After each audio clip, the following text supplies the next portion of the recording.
Shalom, selamat pagi saudara sekalian. Senang bisa kembali berjumpa dengan saudara dalam Light of Revival, renungan firman Tuhan yang akan memberkati kita sepanjang hari ini.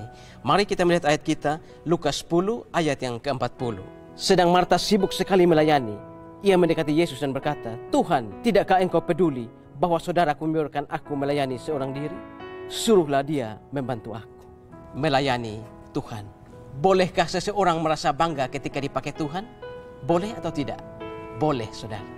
Tetapi saudara, bukan hanya sampai pada merasa bangga saja. Kalau kita hanya sampai pada level itu saja, bukankah ada begitu banyak orang yang juga dipakai Tuhan? Kalau kita hanya sampai pada level merasa bangga, maka itu tidak berarti apa-apa. Karena ada begitu banyak orang juga dipakai oleh Tuhan. Tetapi bagaimana ketika kita dipakai Tuhan, kita bisa menyenangkan hati Tuhan. Dan celakanya saudara, untuk bisa menyenangkan hati Tuhan, penilaiannya bukan seberapa hebat kita berkhotbah, bukan berapa banyak jemaat yang kita pimpin, bukan berapa banyak buku yang kita tulis, tetapi menyenangkan hati Tuhan itu dinilai oleh Tuhan. Dan penilaian itu tidak kasat mata. Seandainya penilaian itu kasat mata, maka kita bisa memanipulasi Tuhan. Saudara, ayat kita tadi, ada seorang dari Betani yang bernama Maria. Ketika Yesus singgah di rumahnya, Maria duduk di kaki Yesus dan mendengar pengajaran Yesus. Tetapi saudara, ketika Maria sedang duduk dan mendengar pengajaran Yesus, Marta saudaranya sibuk mempersiapkan makanan. Dia kelihatan sibuk sekali, dan Marta hanya duduk-duduk dan berbicara dengan Yesus. Maria mungkin merasa bahwa bagaimana mungkin ketika dia sedang sibuk melayani Tuhan, justru Maria duduk-duduk saja. Dan akhirnya meledaklah tabung emosi dari Marta. Dia kemudian datang kepada Yesus dan berkata, "Tuhan, tidak pedulikah engkau padaku bahwa engkau membiarkan saudaraku tidak membantu aku? Suruhlah dia membantu aku." Di sini saudara, Marta datang dengan 3 permintaan sekaligus. Dia menganggap bahwa Tuhan tidak peduli dengan dia. Dia menganggap bahwa Tuhan membiarkan saudaranya tidak membantu dia.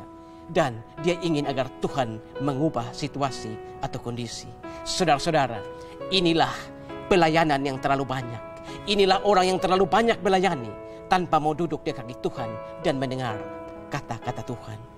Saudara-saudara, hal seperti ini bukan hal yang baru terjadi, tetapi hal ini sudah terjadi sejak zaman dulu, sejak zaman Yesus. Marta protes dan datang pada Yesus. Padahal saudara, seorang hamba Tuhan, seorang pelayan Tuhan yang memperkenankan hati Tuhan atau menyenangkan hati Tuhan adalah pelayan yang selalu mau duduk dan mendengar suara Tuhan. Saudara, mempersiapkan makanan untuk Tuhan, mempersiapkan makanan untuk pelayan-pelayan Tuhan, itu tidak salah.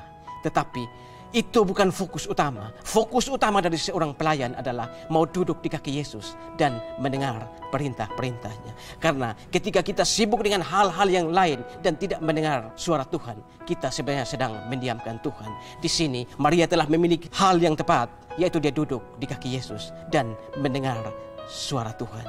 Itulah pelayan yang menyenangkan hati Tuhan atau memperkenan hati Tuhan. Kita bisa melihat Hanok, dia hidup bergaul akrab dengan Tuhan selama 300 tahun. Di awal kehidupannya selama 63 tahun, dia tidak bergaul dengan Tuhan. Tetapi setelah dia bertobat, dia hidup bergaul, mendengar suara Tuhan, dan itu begitu menyenangkan hati Tuhan, sampai akhirnya Tuhan mengangkat dia ke surga tanpa melalui kematian.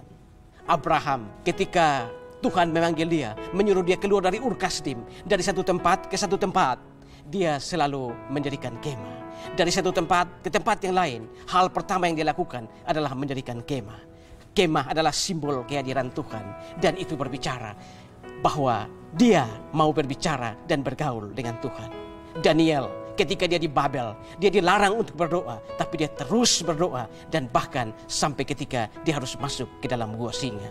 Nabi-nabi yang lain pun seperti itu, rasul-rasul yang lain pun seperti itu. Bahkan Yesus Kristus, ketika murid-muridnya tidur, dia berdoa. Ketika murid-muridnya belum bangun, dia sudah bangun dan berdoa kepada Bapanya. Dia memiliki relasi yang intim dengan Bapanya. Saudara-saudara, seperti itulah seorang hamba Tuhan. Seperti itulah seorang pelayan Tuhan. Dia harus selalu mau duduk di kaki Tuhan dan mendengar suara Tuhan. Yesus sendiri berkata di dalam Yohanes 15 ayat yang kelima, "Akulah pokok anggur yang benar, kamu ranting-rantingnya.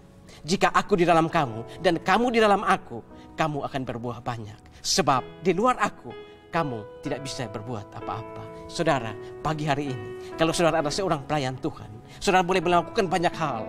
Tapi yang terpenting adalah saudara harus selalu mau duduk di kaki Tuhan dan mendengar suara Tuhan. Di luar Tuhan, kita tidak akan mampu berbuat apa-apa. Amin. Tuhan, terima kasih untuk firman pagi hari ini. Kami belajar dari Maria di Betani yang mau duduk dan mendengar suara Tuhan meskipun saudaranya sedang sibuk bekerja. Biarlah kami juga meniru teladan apa yang dilakukan oleh Maria ini, agar kami bisa menjadi pelayan, menjadi hamba Tuhan yang menyenangkan Tuhan. Terima kasih Tuhan, dimuliakanlah Engkau di atas firman. Amin. Saudara, saya tetap mengajak saudara untuk menjadikan firman Tuhan sebagai pelita dan terang di sepanjang jalan hidup kita. Tuhan memberkati kita semua.